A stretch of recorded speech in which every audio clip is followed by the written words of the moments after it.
My husband promised me honesty, but the truth destroyed me when I read messages on his phone from my sister, and I realized they had been secretly in love for months while I was living in complete ignorance. I found the messages on a Tuesday morning while making coffee. Jake's phone buzzed on the counter, and I saw my sister's name light up the screen.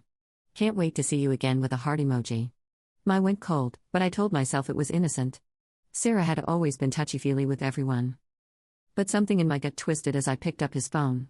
The passcode was our anniversary date, because Jake believed in honesty above everything else. That's what he always said. No secrets between us, M. That's how marriages survive. The first message I saw made my knees buckle. "Last night was incredible. I keep thinking about your hands on me." From my sister. To my husband. Sent at 2:47 a.m. while I was sleeping in our bed, 3 feet away from him. I scrolled up with shaking fingers. Months of messages. Hundreds of them. "I love you and I need you and she doesn't have to know." Plans to meet at hotels. Photos I couldn't bear to look at fully. My sister's body. My husband's responses that made me want to. The timeline destroyed me. It started 4 months ago, right after Sarah's divorce was finalized. She'd been staying with us for 2 weeks while she looked for an apartment. I'd held her while she cried about her cheating ex-husband. I'd made her favorite soup and bought her wine and told her she deserved better. And she was my husband in our guest room while I worked late shifts at the hospital. The messages showed everything. How they started just talking about her divorce. How Jake offered to help her move furniture. How one conversation led to another, and another, until they were texting constantly. Until emotional support became something else entirely. I read about their first kiss in my own kitchen. About how guilty they felt. About how they couldn't help themselves. About how they planned to tell me when the time was right. About how they deleted messages after sending them, except apparently not all of them. My hands were shaking so hard I could barely scroll. There were discussions about me. About how I was always working and seemed distant lately. About how I wouldn't understand their connection. About how they were meant to be together but the timing was complicated. I found photos of them together at places I recognized. The coffee shop where Sarah and I met every Sunday. The park where Jake and I had our first date. Our anniversary restaurant, where they'd apparently had dinner 2 weeks after our actual anniversary. The most recent message was from the night before. Sarah thanking Jake for the beautiful evening and asking when they could talk to M together. They were planning to tell me. They decided it was time to be honest about their feelings. I set the phone down and stared at my reflection in the black coffee. The woman looking back at me was a stranger. A fool who'd been living in a fantasy while the two people she trusted most in the world built a relationship behind her back. Jake was in the shower, humming some song I didn't recognize. Probably something Sarah liked. I could hear the water running and thought about how many times he'd come home and showered immediately after seeing her. How many times I'd kissed him hello, tasting lies on his lips. My phone buzzed. A text from Sarah. "Want to grab lunch today? I have something important to tell you." I almost laughed. Almost. But nothing was funny anymore. Nothing would ever be funny again. The coffee mug slipped from my hands and shattered on the tile floor. Jake called from upstairs, asking if I was okay. I stared at the broken pieces and realized I wasn't sure I'd ever be okay again. But I called back that everything was fine. Just like I'd been doing for months, apparently. Lying to myself while everyone else lied to me. I didn't wait for their planned conversation. I couldn't. By the time Jake came downstairs, I'd screenshot everything and sent it to myself. Evidence of my own destruction, filed away like a legal case. "We need to talk," I said, holding his phone out to him. His face went white when he saw the message thread still open. No denials. No gaslighting. Just the immediate, devastating honesty he'd always promised me. I don't. I held up my hand. Just don't. We sat at our kitchen table, the same one where they'd planned their betrayal, and he told me everything. How it started with innocent conversations. How Sarah was vulnerable and he wanted to help. How they realized they had feelings for each other. How they tried to fight it but couldn't. He cried. Real tears, not the fake ones cheaters sometimes use. He told me he loved me but was in love with Sarah. That they hadn't meant for it to happen. That they were going to tell me together because they wanted to handle it the right way. The right way. As if there was a right way to destroy someone's life. How long? I asked. 4 months. Since she stayed with us. In our house? He nodded, unable to meet my eyes. In our guest room? Another nod. I thought about all the times I'd worked late, all the times I'd encouraged them to spend time together so Sarah wouldn't feel alone. I'd literally facilitated my own betrayal. Are you in love with her? I asked. The pause before he answered told me everything. Yes. That word hung in the air like smoke from a house fire. Everything I'd built with this man, everything I believed about our life together, reduced to ash in a single syllable. I called Sarah from the kitchen while Jake sat there watching me. She answered on the first ring, voice bright and cheerful. Perfect timing. I was just. I know, I said. Silence. I know about you and Jake. I found the messages. I heard her sharp intake of breath. Then crying. Please, let me explain. Come over. Now. We're doing this together since you both wanted honesty so badly. She arrived 20 minutes later, eyes red and puffy. My sister, who I'd shared a room with growing up. Who I called when I got engaged, when I bought my first house, when I needed advice about anything important. Who I trusted with my life. We sat in my living room like a family meeting. Sarah on the couch where she used to crash during movie nights. Jake in his favorite chair where he read Sunday papers. Me across from both of them, feeling like a stranger in my own home. How could you? I asked Sarah. Not screaming. Not crying. Just broken. I didn't mean for it to happen, she whispered. After David cheated on me, I was so, and Jake was so kind, and. So you decided to cheat with my husband? It wasn't like that. We fell in love, Real love. The kind you read about in books. I stared at her. My little sister, who I'd protected from bullies and helped with homework and held when boys broke her heart. Who was now using romance novel language to justify destroying my marriage. You fell in love, I repeated. While living in my house. While I fed you and comforted you about your cheating husband. Jake spoke up. I know how this looks. How this looks? I turned to him.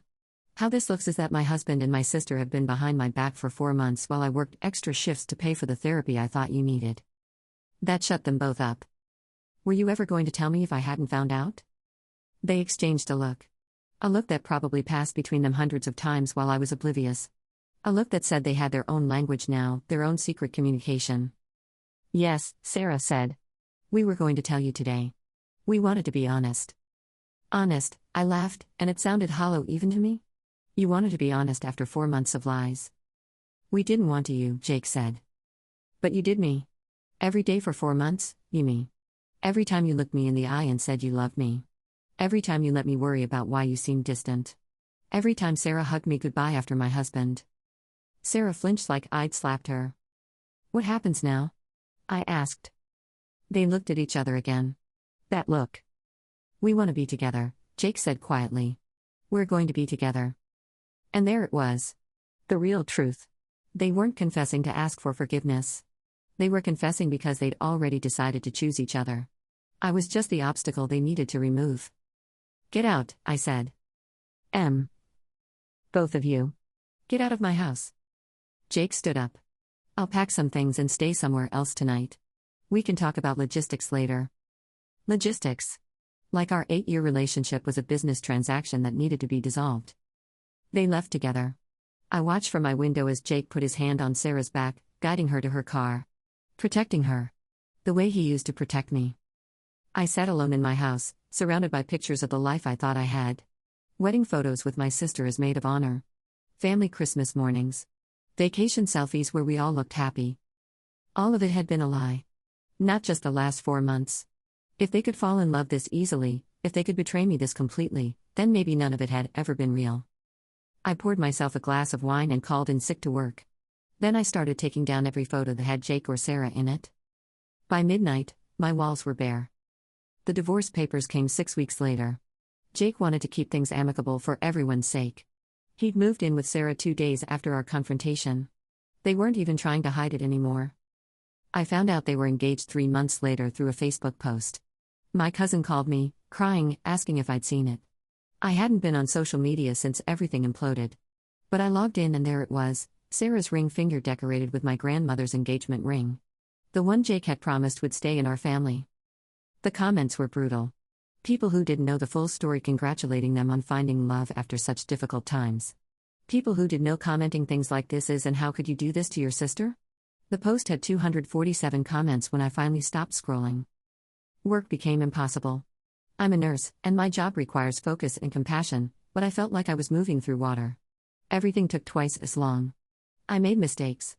Small ones, but still mistakes. My supervisor pulled me aside and suggested I take extended leave to work through whatever was going on at home.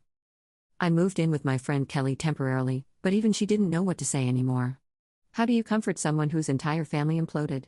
What words exist for that kind of betrayal? My parents tried to stay neutral at first. "We love you both," my mother said during one painful phone call. "Sarah is too. She never meant for this to happen." But I couldn't be around them anymore. Every family gathering was a reminder that I'd been replaced. That my sister was now the daughter-in-law, the one bringing Jake to Christmas dinner and birthday parties. I was the cautionary tale whispered about in corners. I stopped going to family events. Stopped returning calls. Stopped pretending I could handle seeing them together. The worst part wasn't even the betrayal itself. It was watching them be happy. Because they were happy. Genuinely, disgustingly happy. They moved into a cute apartment downtown. They adopted a dog together. They posted pictures of date nights and weekend trips and looked at each other the way Jake and I used to look at each other. Maybe the way Jake and I had never really looked at each other. That thought kept me awake at nights. Had he ever loved me the way he loved her? Had our entire relationship been him settling for safe while waiting for something real? Had I been a placeholder wife, keeping the spot warm until my sister was available? I started seeing a therapist. Dr. Martinez was patient and kind, but even she struggled with this one. It's difficult because you've lost not just your marriage, but your family relationship. The support system you'd normally rely on during a divorce is the same system that betrayed you. 6 months after the divorce was finalized, I got the wedding invitation. Cream cardstock with elegant script. Sarah Mitchell and Jake Thompson request your presence as they celebrate their union. My maiden name for my sister, my married name for my ex-husband. I stared at it for an hour before throwing it away. The wedding happened on a Saturday in September. I found out from Kelly, who heard from someone else who saw the photos online. Sarah wore our mother's dress. The same dress I'd planned to pass down to my own daughter someday, back when I thought I'd have children with Jake. They looked radiant. That's what everyone said. Radiant and perfect and meant to be. I spent that Saturday in my apartment, looking through old photos on my phone. Pictures of Sarah and me as kids, building blanket forts and sharing secrets. Pictures of Jake and me on our wedding day, both of us believing in forever. All those memories felt contaminated now. Had Sarah always been jealous of what I had? Had Jake always compared us? When did the innocent sister-in-law relationship turn into something else? What moment, what conversation, what look changed everything? I'll never know. And maybe that's the worst part. I'll never understand how two people I loved completely could destroy me so thoroughly and call it love. A year later, I've rebuilt parts of my life. New apartment, new job in a different hospital, new routines that don't include anyone who knew me before. I'm in therapy twice a week and take medication for anxiety and depression. Some days are better than others. But I'm alone in a way that feels permanent. Not just single, but isolated from the family and memories that used to define me. When people ask about my family, I lie.